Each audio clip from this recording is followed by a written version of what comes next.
Vamos rápidamente entonces a conocer qué ocurre en el mundo con el informe de María Alejandra Martínez. Por favor, adelante. Iniciamos estas noticias con una información que venía desarrollándose desde hace varios días en Estados Unidos, pero que ahora tiene que ver con nuestro país hermano Honduras.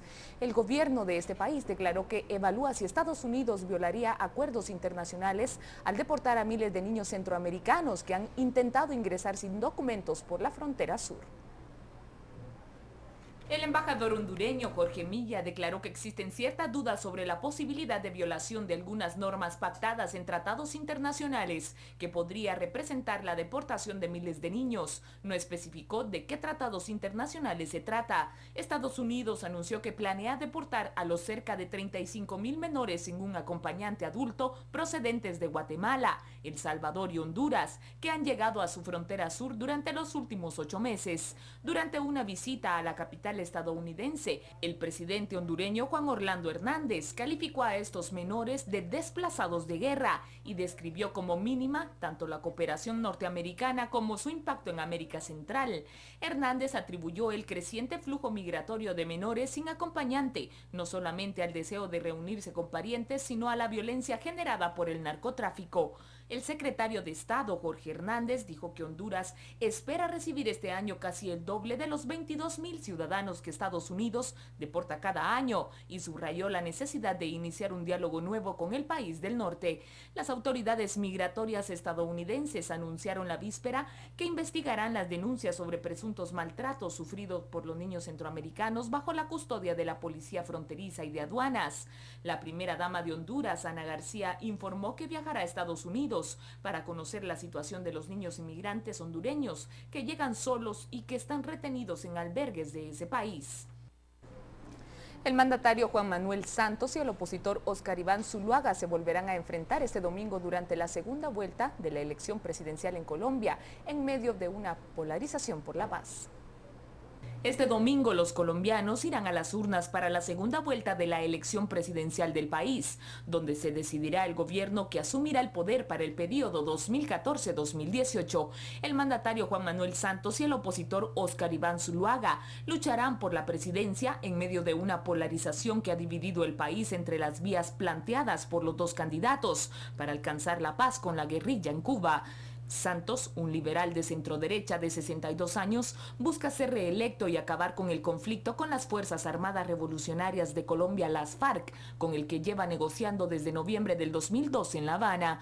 Por otra parte, Zuluaga, un derechista de 55 años, se opone fervientemente a las negociaciones con las FARC y afirmó que en Colombia no hay conflicto armado, sino una lucha del Estado contra grupos terroristas. Aún así, después de la primera vuelta el 25 de mayo, matizó su postura y afirmó que continuaría los diálogos bajo condiciones claras si es elegido presidente.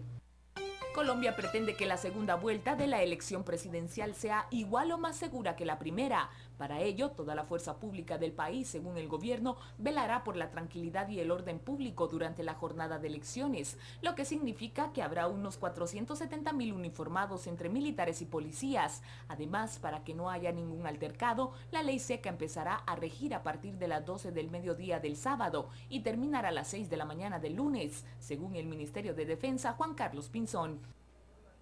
3 diplomáticos guatemaltecos participarán en la cumbre del Grupo de los 77 más China, conocido como el G77, que se desarrollará en Santa Cruz de la Sierra, Bolivia, a donde llegarán hoy varios dignatarios para reunirse a partir de mañana. La delegación guatemalteca estará integrada por los embajadores del país centroamericano en México, Fernando Andrade, el de Perú concurrente para Bolivia, Gabriel Aguilera, y la representante alterna ante la misión en Nueva York, Mónica Bolaños, informó la agencia guatemalteca de noticias. Bajo el lema por un nuevo orden mundial para vivir bien, se desarrollará este fin de semana la reunión de jefes de Estado y de Gobierno del G77 más China en la ciudad de Santa Cruz de la Sierra, considerado el principal centro económico y financiero de Bolivia. El G77 se estableció el 15 de junio de 1964 por los firmantes de la Declaración Conjunta de los Países en Desarrollo 77, emitida en la Conferencia de Naciones Unidas sobre Comercio y el Desarrollo celebrada en Ginebra, Suiza. Bolivia asumió el pasado 8 de enero la presidencia del G77, la más numerosa organización antigubernamental de países en desarrollo de la ONU. El secretario de Estado norteamericano John Kerry pidió que se ponga fin a las violaciones y a la violencia sexual. Esto lo hizo en una conferencia internacional sobre este asunto. Kerry dijo que el mundo debe dejar de cerrar los ojos ante las violaciones y que es hora de desterrar la violencia sexual a las épocas oscuras de los libros de historia. No toleraremos la violación como táctica de guerra e intimidación, dijo el funcionario, y añadió que tomaba el asunto en forma personal por ser veterano de guerra y padre de 2 hijas. Kerry fue el orador invitado al evento de 4 días, considerado el más grande sobre este tema.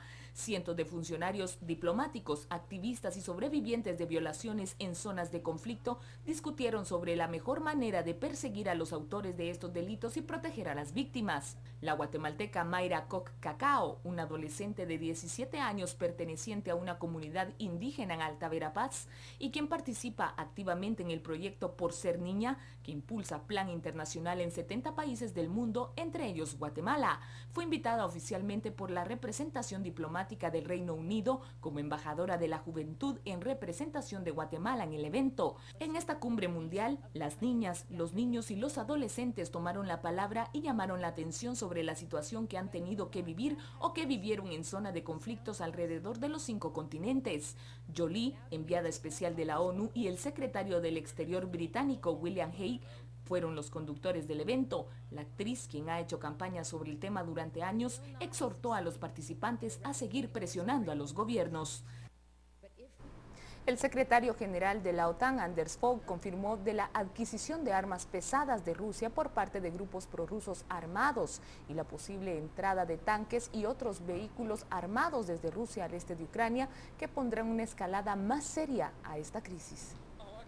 Fogh dijo estar preocupado por las informaciones de que grupos armados prorrusos están adquiriendo armamento pesado de Rusia, incluidos tanques rusos. También tuvo información de que tanques rusos ya cruzaron la frontera hacia el este de Ucrania.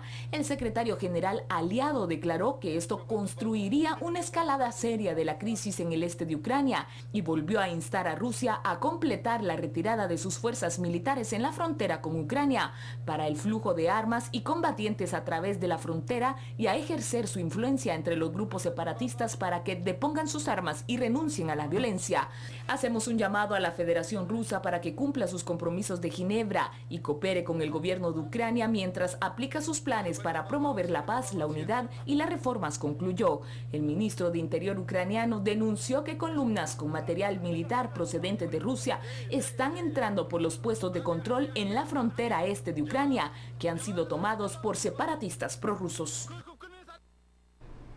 Finalizamos con este bloque informativo, pero los resultados de las elecciones en Colombia usted las sabrá este domingo en la emisión de las 7:30 de la noche. Así es, María Alejandra, la emisión dominical con todo el resumen de lo más importante del fin de semana y lo más relevante de lo que ha ocurrido en esta semana también lo tendremos en esta emisión. Por ahora ya aparece en pantalla Carlos Roquel. Las noticias departamentales también son importantes en esta emisión. Con ella regresamos, Carlos, en unos momentos. Buenas tardes Alejandra. Cuando regresemos del corte comercial estaremos informando de noticias del occidente del país, entre otras que se generan a nivel nacional. Vamos a corte comercial, recordándole que tiene una cita con Sin Reservas, lunes, miércoles y viernes. Al regresar en Cunenquiché, los miembros del Consejo Municipal solicitan la renuncia del alcalde de esa localidad. Esto y más cuando regresemos del corte comercial.